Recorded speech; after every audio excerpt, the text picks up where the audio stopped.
여러분 미치겠습니다. 중간에 중간에 잠깐 쉬어간다 그러면 막 변호사님이 속사포처럼 막 재밌는 이야기를 해가지고 영상을 찍을 때만 이렇게 조용히 계시다가 갑자기 영상만 끝나시면 막 이런 일도 있고 이제 저런 일도 있고 이런 일도 성공했고 막 이래가지고 제가 좀 당황스러운데 이제는 그냥 영상을 끄지 말고 그냥 가야 될 것 같아요. 쉬는 시간도 그대로 그냥 여기 앉아가지고 쉬는 시간을 보내고 복팀장님은 그냥 껐다고 해놓고 우리한테 껐다고 얘기를 하지 마십시오. 그래야지 더 자연스러운 그런 글을 이야기할 수 있을 것 같으니까. 두 번째 시간 이어가겠습니다. 진짜로 궁금했던 거. 왜 그렇게 많은 승소 사례를 보낼 수 있었는지. 좀 어떻게 그렇게 이길 수 있었는지. 아니면 그 의뢰인이 원하는 그 결과들을 얻을 수 있었는지에 대한 그런 이야기를 한번 해볼 건데, 결국은 그건 이제 승소에 있었던 그런 일들인데, 혹시 뭐 기억에 남는 사건 하나, 뭐 일단은 형사 사건 하나, 군 징계 사건 하나 하려고 하는데 뭐부터 하실래요? 예, 뭐 징계 사건부터 하도록 예, 징계 하겠습니다. 사건부터. 예, 그러면 뭐 징계 사건 어떤 간부의 이야기 있겠죠? 예, 예, 어떤 간부 그렇습니다. 뭘 잘못했습니까? 어, 그 신부는 부사관인데 음, 그 평소 이제 그 병사들하고 친하게 지내면서 이렇게 장난을 치다가 음, 이제 병사들하고 점점 멀어져 가지고 이제 병사들이 이 간부에 대해서 이제 성추행과 폭행 등으로 이렇게 신고를 하게 된 사건입니다. 어, 그 사건에 대해서 제가 애정이 많은데 그 음, 피해자가 4명이었습니다. 어, 4명이었는데 병사들만 4명이네요. 예, 음, 그래서 제가 거리도 멀었고 음, 민통선 안에 부대가 있어서 어, 예, 그, 그 병사들하고 또 전원 다 이게 뭐 합의가 되고 어. 예, 또 병사들이 죄송합니다. 근데 실제로 그 잘못은 한 건 맞나요? 예, 잘못한 건 맞는데 그 음, 요즘 트렌드가 서로 친했을 때는 아무 문제가 안 되는 일들이 아, 사이가 틀어지면은 그것을 이제 신고를 하게 되는 경향이 있어서 같이 이제 장난치고 이런 것을 다 신고를 하는 바람에 이렇게 뭐 강제추행이 되고 어. 폭행이 되고 뭐 그렇게 진행되는 사안이 굉장히 많습니다. 예. 그럼 여러분 요 중간에서 좀 제가 그 주석을 좀 달자면 기본적으로 볼 때 그런 건 경우도 많거든요. 그 간부들이 비슷하게 그냥 뭐 바지를 이렇게 잡고 막 이랬는데 예, 그냥 왜 우리 얘기하는 건 저도 그냥 쉽게 얘기하는 게 뒤에서 속옷을 이렇게 팍 올려가지고 장난으로 예, 막 이제 군복이 펑퍼짐하니까 이렇게 만졌는데 갑자기 엉덩이를 만졌다. 엉덩이를 2회 만졌고 내 속옷을 만졌다. 그 만진 게 맞죠? 근데 사람이란 게 지금 변호사님 말씀하신 대로 이런 것들이 이제 사건을 많이 하신 분들이 이제 얘기하시는 거예요. 요즘의 트렌드가 나는 기분이 좋을 때는 장난이었어요. 그랬는데 갑자기 사이가 안 좋고 나 저 사람 뭔가 좀 꼬드겨가지고 저 사람 좀 처벌을 받게 하고 싶어. 그러면 이제 그때부터 범죄 사실이니 징계 사실이니 하면서 만들어낼 수 있는 그거 하나가 있네요. 그죠? 예, 그거. 그렇습니다. 그러면 그게 징계의 뭐 어떤 위반이죠? 예, 품위?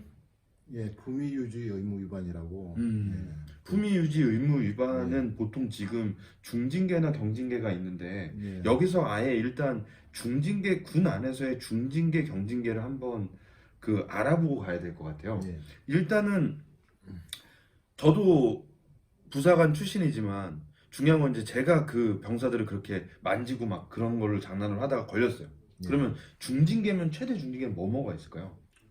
예, 중징계는 그 4단계가 있습니다. 4단계 4단계가 그 정직부터 그 제일 낮은 게 정직이고, 정직, 예, 그 다음에는 이제 그 강등이 있습니다. 강등, 강등, 예, 계급을 강등시키는 거. 어, 또 그 다음에 높은 게 해임 처분이 있습니다. 해임. 해임, 그리고 최고 처분은 파면이 되겠습니다. 파면.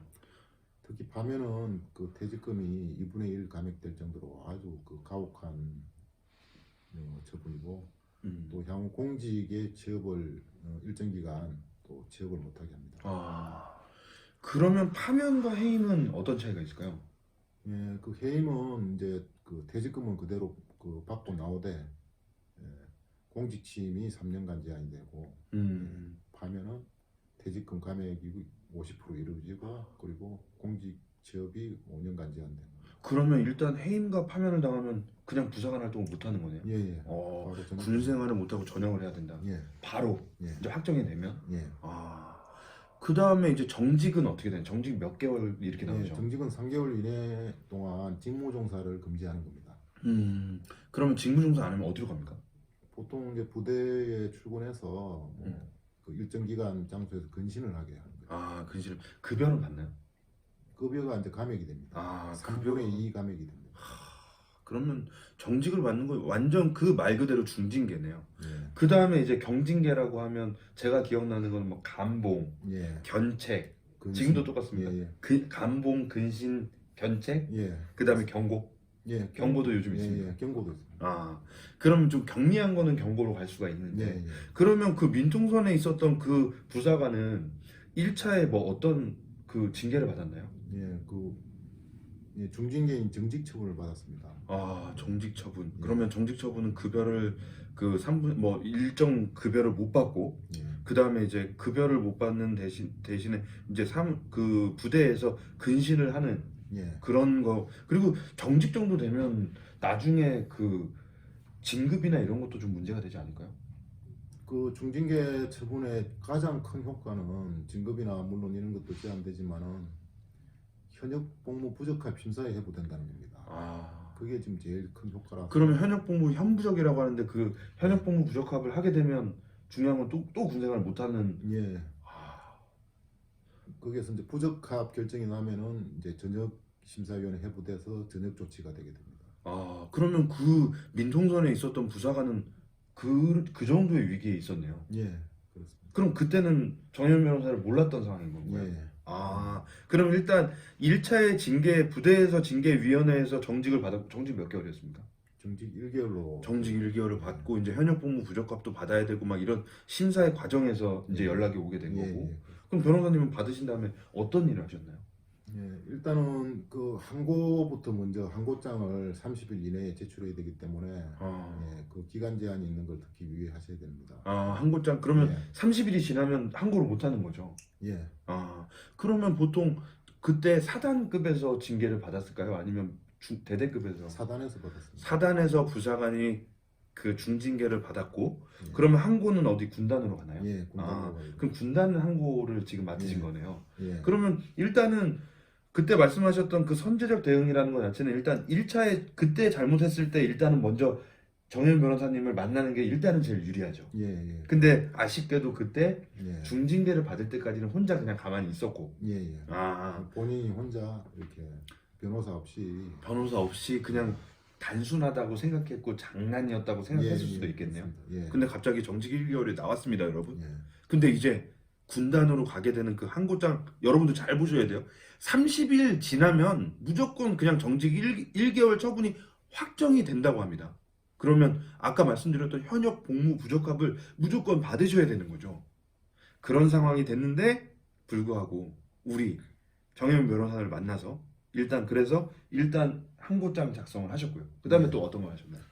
예, 항고장을 작성한 이후에 이제 그 의뢰인하고 심층적인 이제 그 면담을 통해서 이런 대응 방안을 마련합니다. 그 피해자가 누군지 또 어떤 그 피해자에 대해서 어떤 행위들을 했는 건지 또 평소 관계라든지 이런 것을 정밀하게 분석해서 그게 맞는 대응 자료를 만들죠. 아, 그래서 그리고 무엇보다도 제일 중요한 게 합의거든요. 합의서가 들어가면은 그 항고심에서 그, 그 여러 가지 감경받을 요인 중에 제일 큰 게 합의거든요. 형사 문제에서도 마찬가지고 합의가 가장 중요한 문제인데 합의가 제일 그 변호사들도 스트레스고 제일 어렵습니다. 그 합의 누가 했습니까? 합의를 그 우리 사무장님하고 예. 저하고 같이 이게 분담해서 예. 예, 피해자들하고 직접 연락을 해서 또 피해자들이 흔쾌히 또 응해줘서 그 2명은 또 전역자였습니다. 아, 그 전역한 집에 찾아가서 또 직접 저희가 합의서를 작성하고 또 처벌 불원서를 이렇게 받아와서 그래서 이제 그 군단에서 항고심에 저희가 또 최선을 다해서 변론을 한 결과 3단계 강경이라는 아주 와, 3단계 감경. 그러면 그때 항고심에 참석을 하셨어요? 예, 당연히 참석을 하셨. 예, 군대에서 하는 징계위원회 변호사가 참석을 할 수 있어요? 예, 그렇습니다. 못하게 하면 안 되는 거 아니에요? 예, 그렇습니다. 무조건 들어가 예, 있어요. 예. 들어가시면 일단 그 군단 항고심의 위원장은 누굽니까? 계급이 뭡니까 보통? 통상 대령분들이 들어옵니다. 예. 대령분이고. 예. 그럼 또 변호사님도 또 군생활 한 지 얼마 안 되셨으니까 예. 또 혹시라도 예. 또 뭐 걸러서 또 아는 분이 있을 수도 있고 그건 또 아니지만 그런 그죠? 경우는 없더라고요. 그런 경우는 없어요. 그런 경우는 없고 하지만 그래도 대령이라는 그 계급장을 이렇게 봐도 조금 이렇게 겁내지 않고 예. 그죠? 예. 그런 것도 있죠. 예. 예, 약간 그 계급이나 이런 것들 내가 군생활 그만큼 했으니까 예. 또 그런 경우에 좀 부담이 없는 그런 면도 있죠. 예. 그래가지고 얘기하시는 것도 다 허심탄회하게 얘기하셨어요? 예, 좀 그렇습니다. 그 용서해달라. 예, 이게 군 징계는 무엇보다도 그 군 출신 변호사들이 특히 이제 선임을 하셔야 되는 게 이 뭐 법리적인 문제보다는 이 일단 군심을 잘 이해를 하고 그것을 공략할 줄 알아야 됩니다. 그 위원들이 징계위원들이 모두 그 군인이거든요. 그래서 그런 일반 법관들이 아니기 때문에 법을 따지는 법관들이 아니기 때문에 그 부분에 대해서 잘 그 대응을 할 수 있는 그 군 출신 변호사들이 훨씬 그 요즘 말로 하는 가성비가 뛰어납니다. 가성비. 예. 일단은 뭐 군심이란 그 여러분들의 우리 정혜민 변호사 되게 밀고 있는 그 표현 중에 하나인데 군심이란 그 의미는 징계 항고심에 들어갔을 때 법관이 들어가지 않는다는 거죠. 그냥 육군 보병의 대령이 딱 들어오고 뭐 이런 경우가 있기 때문에 그 군 안에 있는 특수성을 알고 있는 변호사가 요목조목 그 얘기들을 해준다면 엄청난 도움이 된다라는 그런 얘기고요. 그러면 일단 정직에서 예. 3단계 예. 강등을 했다라면 제가 지금 배워본 기준으로 보면 일단 견책인가요, 그 밑에가? 아닙니다. 네. 저희가 말하는 단계는 이제 그 뭐 정직 3개월, 정직 3개월. 3개월, 뭐 2개월 그렇게 되네요. 단계입니다. 그래서 결론은 마지막에 뭘 예, 받았습니까? 감봉 1개월로. 감봉 1개월로. 예. 그럼 감봉 1개월 하면 현역 복무 부적합도 없어지고. 예. 네. 일단 중징계 처분을 받으면 무엇보다 목표가 경징계가 목표입니다. 예. 경징계를 받아야지 현부적을 안 받으니까. 예. 그래서 그것까지 다 아시는 우리 정혜민 변호사. 그러면 결국 그 우리 의뢰인이 예. 끝나고 나서 변호사님한테 고맙다고 얘기했습니까?